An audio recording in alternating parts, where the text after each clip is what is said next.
Hello to you, my fellow Dark Ones. How are you guys doing today? How's life? In between the episodes, I upgraded our chemical reactor to IV, so now it's processing everything in 1 second, which is amazing. Which also means our supply of titanium is increasing, which is great. Also, for a project that we are going to do towards the half end of the episode, we are going to need a ton of stainless steel, so I'm just cooking them. A lot. What is this? Oh. You go down. But we do have a semi-urgent issue. Insanium. The entire supply of Inferium that we had until right now gave us only 4 blocks. Our friends are being judgmental, but yeah, that is garbage. Why are you looking at me like that? So first we need to try something from Blood Magic, the ritual that we performed last episode. So if you drop a Prosperity Shard, you should get a meteor made out of mystical agriculture blocks. And well, Inferium is one of them, so let's see how it goes. So the ritual is active, and here is one Prosperity Shard. It was accepted. Come on, hit the ground. It's not humongous. But you also get garbage. I don't like garbage. But that's not bad. That's actually quite good. How much did we get? 2.8 thousand. From half the meteor. Although I'm assuming my Fortune 12 or something actually helps a bit. In the past, this ritual was a pain to automate. Go to hell. Hey, you. Hell is that way. Jerks. I don't disable them because sometimes they do have good traits. Oops, I changed it again. Oh, you don't... Okay. Well, you don't have to hold right click, apparently it just assembles it for you. Dude, stop. So this block is not going away. Don't know why. Maybe I have to relog. We'll see. I just relogged and yeah, the block is gone. So as I was saying, this ritual in the past was a pain to automate. Do you know why? You don't even have to be on the Master Ritual Stone. Well, as I was saying, this was a pain to automate because every time that you wanted a meteor, you had to activate the Master Ritual Stone. You know? Using the activation crystal. And there was only one mod which could do that for you, which I think it was Thalmic Tinkerer, but right now the ritual is always active, so you just have to drop the item that you want on the Master Ritual Stone. But since the amount of blood that we will have in our orbs is finite, we can't really automate it. We can summon maybe 10 meteors. But I guess if you want to automate it, you can just put a dropper and put it on a timer. I removed some terrain, I moved it by a few blocks because I want to do something with that mountain, but now I'm like thinking, shouldn't we have made a tower? Maybe we should. Let's get a builder. And maybe a stupid shaped card. So we want it to be a cylinder, I think. We want it to be hollow. We want it to be 13 by, I don't know, 57 by another 13. How does it look? Doesn't look very tall, does it? Yeah, I think 67 blocks is fine. And well, it doesn't have to be in the crater. I can fill in the terrain that I removed. We can't make it out of mud. We don't have enough mud. So I guess for the moment, it's going to be made out of normal bricks. We can switch it later. I don't really know when that later is going to come. Anyways, start building. Thank you. It's super fast actually. And we're done. We just have to remove the flowers. What the hell? What do you sell? You see, this is one of the reasons that I keep them alive. Not this one though. Did you spit on me? So for the final time, let's assemble this. Falling tower. Don't make the wrong one, please. Oh, and by the way, this was meant to be by design. I did not mess up the dimensions. Don't you worry.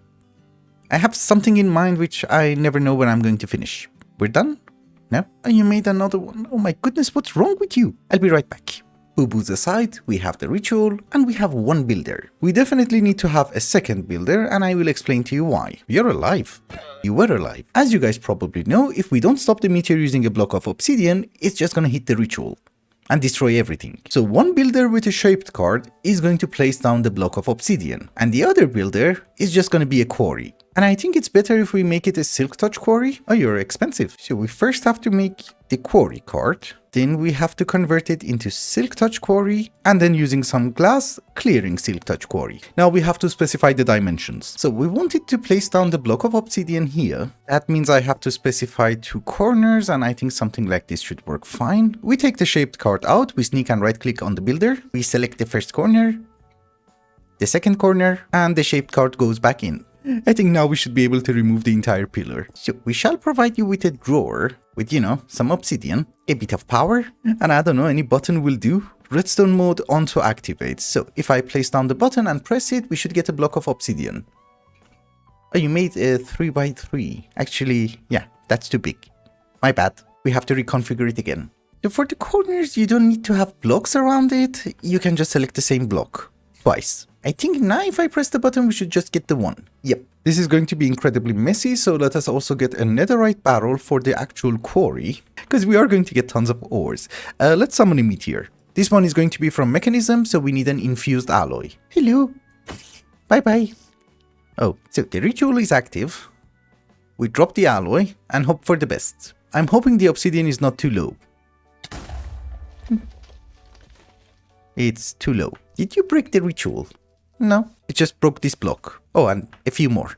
I have to raise it by a few blocks. I raised it by another 11 blocks, so I think the distance is now around 40 blocks. Let's see if now we're fine. And yeah, it did broke the ritual. Just a few blocks. But let's summon one more and see how it goes. Come on, one day. Oh my goodness, it broke this one. How high does it have to be? You know what? I'm just gonna put it up here. I'm really hoping 64 blocks is acceptable. We try this again. Okay, this time we're good. I think this is one of the largest size meteors that we are ever going to get, but for safety purposes, we're just gonna do something like this. This should be one corner of the quarry, and just in case a few blocks lower. Quarries are fast, I don't really care. And this should be, I don't know, the second corner. So we take the quarry out, we select the builder, corner number 1 and corner number 2. The quarry goes in and we also need one more button, some power, and start mining. Are you mining? Yes. So we do need to do some processing over here because these blocks of uranium are garbage, we have to convert them into ingots. And some of the items, I think they have to be fortuned. But yeah, everything is gone and the only thing that I have to absolutely remember is that we need that block of obsidian. Otherwise the tower is gone. We do have a very rudimentary ore processing center at our base, and I think we're going to use this one. Although with a few minor tweaks. Here is the annihilation plane and it has fortune 5. You come with me. There is another one with fortune 3. You come with me too. Because in the past I wanted to make a fortune 10 book and I made a lot of fortune books and I think we have fortune 8. Sadly in an anvil you can't really go higher than that. So yeah, we have 143 levels. What? Are you crazy? Fortune 8 and fortune 8. So now they should be decent. We're also going to upgrade the furnace into a factory so that it can process faster and also we can attach the gate directly. Now that we are doing all of this, you need an upgrade. I'm not going to do auto split because it doesn't make sense for ore processing. You get a different variety of ores and well, the furnace is fast enough. I have done some filtering and let us see how our ore processing is handling everything. There should be a few problems. That's fast. That is uranium. Holy. But I'm assuming you're not gonna... Oh my goodness, there's a backlog. Also, I'm getting something. Oh boy. So first things first, we don't have a filter for fluorite. That is another problem. We're getting too much copper, it goes everywhere. But honestly speaking, I don't really need to have extra copper. We can just void it at the source, at the tower. We're doing this for uranium. That can be easily arranged. Of course, the buffer is going to be a netherite barrel, and then we're going to have the furnace. Yeah, with a buffer, everything works better. I have done all the filtering and processing that we needed to do for the mechanism meteor. Now maybe we should move on to the one from mystical agriculture. And yeah, I'm also on crafting all the uranium blocks. So one prosperity shard and we wait for the meteor. Come on. Thank you. It's very dark. Also, let's switch this one with a lever. Yeah. Much better. Again, I have set up the filters and this time we're actually crafting the blocks of insanium. If we take a look right now, we have 5 blocks, correct? So if we place the obsidian and ask for one more meteor, how much are we going to get? Come on. Thank you. It's mining everything. That is good. Now we shall come here and observe. That's actually not that bad. Those are blocks of inferium. I think I have to wait for the processing to be finished. If you just give me one more block, I'll be a very happy person. No. Yeah, that seems to be it. 3 blocks of supremium. It's not that bad. I have called the meteor a few more times and we have 9 blocks of insanium. However, our next project is going to be on the space station. So, I have made a slipstream current elevator. This is from Ars Elemental and it's supposed to work exactly like the arcane levitator from Thaumcraft. The problem is, it does require source. It pushes you up. And if you hold shift, you should go down. Yeah, very slowly. We are not going to generate source in space, instead we're going to use the elevator from pneumatic craft. I'm just really waiting for the air pressure. We can't make a flux compressor, can we? No. Okay, 3 bars. Will you take me to level 2? Ooh, fancy. Very fancy. It's just that level 2 was supposed to be up there. Yeah, I think you need more bases. The piston has a limit. Basically, the way that it works is that you place down the elevator base, you give it air pressure, one block above it you can have the elevator collar, this is your touchscreen. Does have a height limit, and I think if you want to have more height, you have to add more. This is why we couldn't reach the second level. And now we need more air pressure. We have 3 bars of pressure. Let's see if we can make it to the top. This is really cool. I love this one. Oh my goodness, same height. Yeah, I think we were hitting the ice. Now we're good. Now it's working.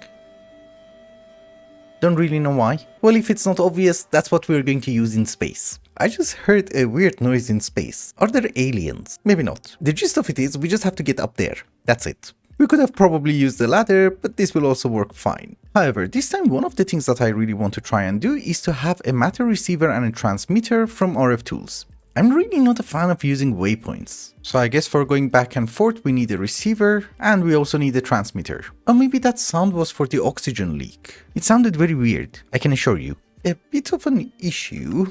First off, my charger is not working here. So I think my angel ring is going to run out very soon, yeah. It's fine, we just teleport back home, everything should be charged, yep. And we go back. The second problem is that I have a leak. So this area... Oh, I forgot to put windows. Yes, I'm an amazing engineer, I know that. The important thing is I found the leak. And we should be able to use the elevator. It's very slow, but it's kind of fun to use. Upstairs we're going to have more or less the same design that we have downstairs, except one minor detail. So for the longest time I have been hoping that I would be able to see Earth, but unfortunately Earth is down there. So I'm just gonna make myself an office. Yeah, exactly. This should give me enough space and this airlock will lead to my office. I have to vein mine the entire thing. Yeah, so the second floor is finally complete. One thing that I'm really proud of is that I made a gap between the floor and the ceiling downstairs and we can run cables and, you know, pipes and everything, so that makes cabling and automating machines much easier. But behind airlock number 2 is my office. With a garbage view at this very moment, but don't you worry, the old station is going to be removed. Since up here we're always out of power, we're going to have a few grids. We had a few grids downstairs, so this is why I'm carrying too many. A crafting monitor, I guess, and I don't know, what else do we have? Oh yeah, the crafter manager. So there you go, it's symmetrical. I just wanted to let you know that this space station is actually out of oxygen. So you would expect that oxygen would be one of my priorities, but no, office is more important. Yes, we do have plants, we have pots, we have trophies, we have cheese, and we do have a goblet. And still a garbage view, but it's fine. Although, I also found some of these shirts. That was the leak, I guess. I think you just right-click. Now, how do you use them? I don't know how to use them. If you have any ideas, let me know. I'll go fix oxygen. Actually, you might notice that this is now more than 3000 blocks, so we just need one more oxygen distributor up here. So there you go. And here is your power. There's a leak. Also, I think you're out of water. Are we good? Not really. It does say that if you've got multiple distributors set up in a large structure, you can ignore this warning. So hopefully they're correct, because we want to have a robot. So you wanted to be a robot, and last episode by accident I made a grave. Sometimes I mess up my notes. I'm sorry. We just pretend that your brain has been downloaded into the robot. Anyways, all of that being said and done, what do we want to do here? Very soon we are going to start the production of fissile fuel, and we need sulfuric acid from mechanism and obviously the hydrofluoric acid from mechanism. So we're gonna automate it up here. So I made a gap. How do I get in there? Okay, we're good. I found an oxygen leak in the only place where it's supposed to be safe. The teleporters. They're downstairs. We closed the door. So let us start with sulfuric acid because I think that's... What the? Okay. Maybe I need more oxygen distributors. Anyways, we're going to start with sulfuric acid. We need sulfur dioxide, chemical oxidizer. And I think for that, I'm just gonna set up patterns. You can get creative tanks using the Greg star. Ew, I didn't know that. Also, the spots that you see over here are not always empty. These are GregTech machines and they don't have a texture. But we need maybe 3 oxidizers. Using export buses, we're going to provide them with sulfur. They're going to give us sulfur dioxide. And just a bunch of upgrades, so that they do it faster. You don't need speed upgrades, do you? No, we seem to be able to keep up. Another thing is that I don't think I have made a configurator. No. Even if I have, I can't really find it. We make a new one. Thank you. Oh, that was the first one. Please, let me charge. Being an astronaut sounds very glamorous, but I can assure you, There's no glamour here. We have some sulfur dioxide. Our next step is to start making some sulfur dioxide. For that, we are going to need some oxygen, which means we are going to need an electrolytic separator. And we want you to accept water from the back. No, oh, this is the wrong configuration. Yes, actually going to do the same thing that we did in Project Ozone, meaning that we are going to have a quantum entangler for oxygen and hydrogen, so that whenever we want it, we just transfer it anywhere that we want. Really hard to place blocks like this. Anyways, this side is oxygen, so you shall be known as oxygen, and we shall fill you in. Gases, input, input, input, input. Auto output. Oh, that's the wrong pipe. We need gas. Yes. And exactly like that, we shall also have hydrogen. We are generating 512 hydrogen per tick. That's really fast. Anyways, over here we do have a few chemical infusers, and this is why I needed the oxygen. Which, now that I'm thinking, maybe I should use an entangled block? It's mechanism, we never have enough sites to play with. Using some chemical reactors and mixing sulfur dioxide with oxygen, we get sulfur trioxide, and yes, this was a miracle. It's an incredibly difficult task to pull off, having like pipes next to each other. Anyways, we're almost done. All we need is some water vapor. Obviously a rotary condensator. What? Oh, you don't know how to make that? It's fine, I think I can craft that for you. Thank you. So here is your stupid sink, here is your water. Condensatrate. Maybe condensatrate this way? It's a really difficult block to place. Okay, I'm assuming vapor is a gas. Yes. We put it inside another quantum entangler so that we can access it anywhere. So that literally means we just need one more quantum entangler. You go over there, and ladies and gentlemen, that is sulfuric acid. We need upgrades. The sulfuric acid goes inside another quantum entangler, and wow, we already have 1000 buckets. That's amazing. But normally when you have sulfuric acid, making hydrofluoric acid is incredibly easy. The problem in this mod pack is that I don't think the fluoride that we have is acceptable. It does need the GregTech fluoride. So let us check it. We shall have a chemical dissolution chamber, and probably I'm just gonna waste all of my sulfuric acid. Let's put it over here. Yep, give me some of my fluorine. Do you work? You might work if you have power. Oh, it does work. It just doesn't show in the JI. I wish I knew how they hide things. Oh, you need to install a mod. Oh, no. Config folder. Okay, we can make hydrofluoric acid. Let's do that. Well, that's hydrofluoric acid, I guess. 380 buckets inside the quantum entangler. We might as well start making some fissile fuel. We need yellow cake. Yellow cake gives us uranium oxide. With hydrofluoric acid, we get uranium hexafluoride. And then we just need an isotope centrifuge. So, fissile fuel. Why not? How do you get yellow cake? Oh, enrichment. Okay, we are generating some uranium hexafluoride. It's not an amazing rate, but I think it's acceptable. It's like half a bucket maybe a bucket every second. Now comes the actual fissile fuel, which I kind of forgot how it works. I think gases go from the top. No? Gases go from the back? Something had to go from the top. Well, this is definitely the output. That should be the input. So I guess we can have a setup like that. I'm inserting the uranium hexafluoride from that side. We can have a chemical tank, just as some sort of a buffer, and then we will have one more quantum entangler on top. And this, ladies and gentlemen, is fissile fuel. 200 buckets. We're out? No, it's still making it. It does generate 256 millibuckets per tick, and that's amazing. How much power do you consume? You know, I keep saying this and somebody tells me that I'm wrong. Read that number. Isn't that 200,000 RF? I'm just saying. But very cool. I think we're done here. Actually, before we go, I did order some disks. Yeah, 2 4 million ones. Because I did notice we're using 50% of our storage. Now it's only 21%. We can go home. I guess it's been a while.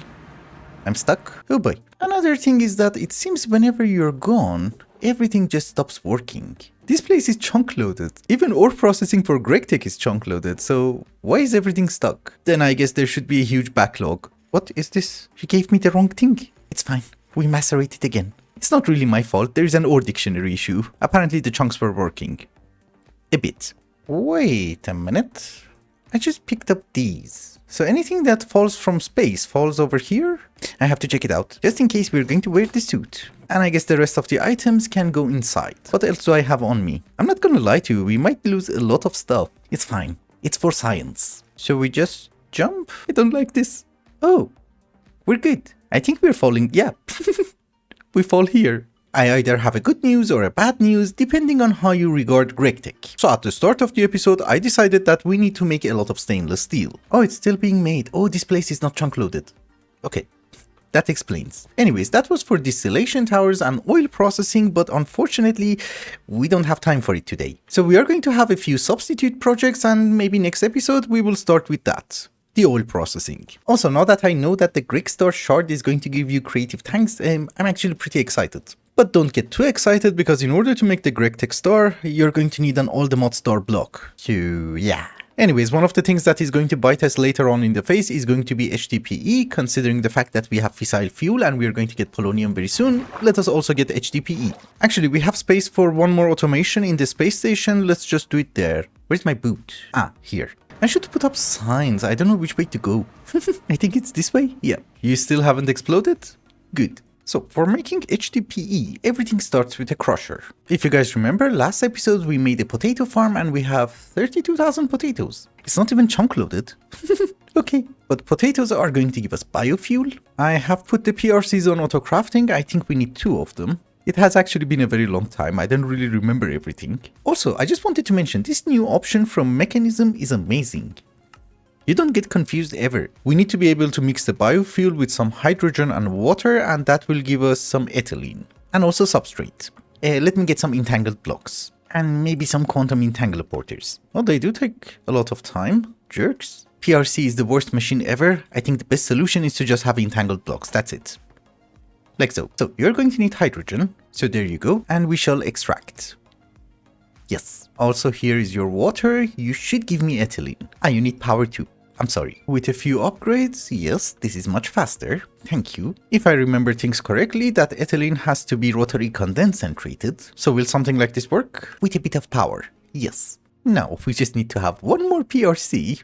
It's getting the ethylene. And I'm running out of space down here. Oh, this is something that I forgot to do. I was wondering why we're out of oxygen.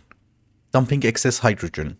I don't have a buffer for it. But anyways, this is the second PRC. And the only thing that it needs is some oxygen. We don't have any oxygen. Oh, you're on input. Okay, 90% of my oxygen is just coming here. For making sulfuric acid, we have to wait. That was my boo-boo. I'm sorry. While we are waiting for some oxygen, I just remembered something very important. So the amount of liquid ethylene that you need in order to make 1 HDPE pellet with 1 substrate is 50 millibuckets. The conversion rate between ethylene and liquid ethylene is 1:1, but when you want to make the actual substrate and ethylene, you're going to get 100 millibuckets. So this is why my systems always clog up. And in order for it not to clog up, we're going to have a chemical tank and we wait for the ethylene to go inside. Then we are going to have the rotary condensator.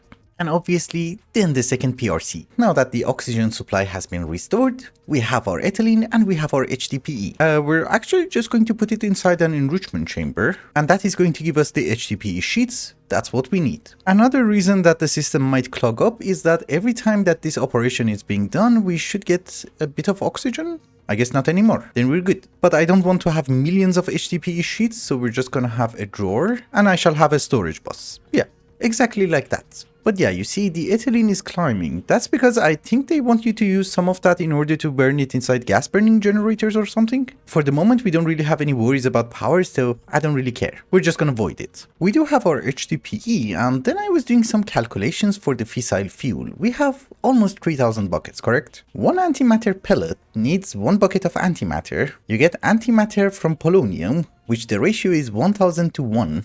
And you get polonium from nuclear waste, and the ratio is 10 to 1. So each 10,000 buckets is just going to give us 1 pellet. So that's never ever going to be enough, but it seems there is a polonium B. I mean, that could be the only way. Oh, wait a minute. It gives you this polonium. Okay, there is another one which gives you wasted radioactive comb, which gives you nuclear waste. That we can use in order to make polonium. So radioactive bees dying to radiation have a chance to turn into wasted radioactive bees. And they absorb the radiation.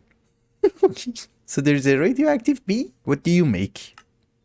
Oh, uranium. Okay, this is gonna be fun. So wait a minute, you can have antimatter without actually making a reactor. Oh, you do need a reactor, you have to blow it up.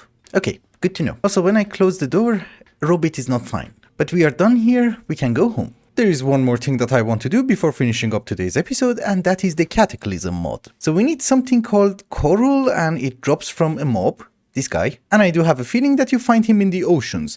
I did not find the appropriate eye, but I think it's this one. Eye of the Abyss. The other ones didn't really make any sense. This could also be a few thousand blocks away, so probably I'll meet you right there. I threw one, it said the ocean is that way. Well, there is an ocean. I think I found something under the ocean. Oh, this is just a dungeon. That's not a dungeon. That's an ocean monument. Well, on my way, I did manage to find a waypoint. We use that for later. Oh, I passed it? You know, until finding the ocean itself, it was super easy because you just had to find an ocean. In here, it's a bit complicated. How could I have passed it? Oh. Is that it? Sunken City. Yes, find the sunken city. Thank you. Very helpful. These are stone tiles. It is from the Cataclysm mod. The water stopped. Hello? Obviously, we are going to need some night vision. And the main reason that we are here is that we need to make something called Abyssal Sacrifice, which is used in making the Wither's Compass. So yes, this is not very optional. Whoa, maybe I should get one more waystone, just in case. Stop hitting me. Cataclysm, I don't know how to write it. That's fine. Shut up. So many weird creatures. He was fishing. That's one of the things that we're looking for. What the hell is that? The thing is, we need more than one all the mod stars, so let's try to capture him. Get a few swaps.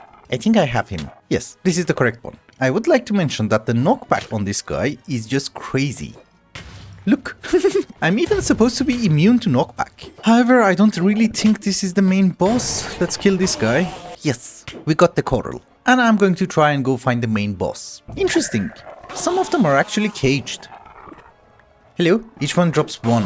Well, if the past is any indication, in order to summon the main boss, we have to go in the center, right? Altar of the Abyss. So, I guess you need crystallized coral?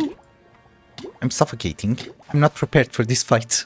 Oh, you need something called Abyssal Sacrifice. That makes a lot of sense. Now that we're here, let us get some water breathing. Well, I thought the fragments are going to be a problem. Apparently not. We also need something called an Athama. And I just checked, another mob drops it. But it's fine, we can have one heart. And I guess we should be able to enchant a few scrolls using the souls. Thank you, Ivy. Oh, these are empty. We take it from Firewing. So, Cataclysm. That was 5,000 blocks away. Let's get some water breathing. And we give you the sacrifice. This is cool. Everything is shaking. I'm scared of that. I'm sorry. Let me go. Why is everything so dark? Oh, the night vision ran out. I'm good. Let's kill him, I guess. Oh, we need a sample. You're loud. Just in case I need to summon him one more time. I don't like things with tentacles or more than 4 limbs. We kill it. Abyss mine. Okay. Whoa. He has 400 health. If he doesn't one-shot me, this should be easy. Thanks to the Sword of Darkness. I'm in his mouth. I think he died. Yes. Oh, he didn't. Did you bite me? He's biting me. We're done. So our reward is lacerating tidal claws. Oh, it's a grappling hook. Interesting. I guess for summoning him one more time, we just need the sacrifice. So I just need to find the stupid mob who drops the Athama. But I really love this place. I figured that guy is a mob, so we can just stick him in a mob imprisonment tool, but it doesn't work on him. No. Are you a priest? No. You're the priest. Warlock. I don't really care. He has the Athama. So you come with me. We're done. They take the Trident guys to a whole new level. They impale everything. So there's also the altar of Amethyst. Don't know what it does. I don't really know what it does. We take it home. Oh, we can't. I can probably move it using blood magic. Later. When I actually figure out what it does. Anyways, with that, ladies and gentlemen, I think it's also a good time to wrap up the episode. Thank you so much for watching, and I hope you enjoyed it. Till the next one. Bye bye.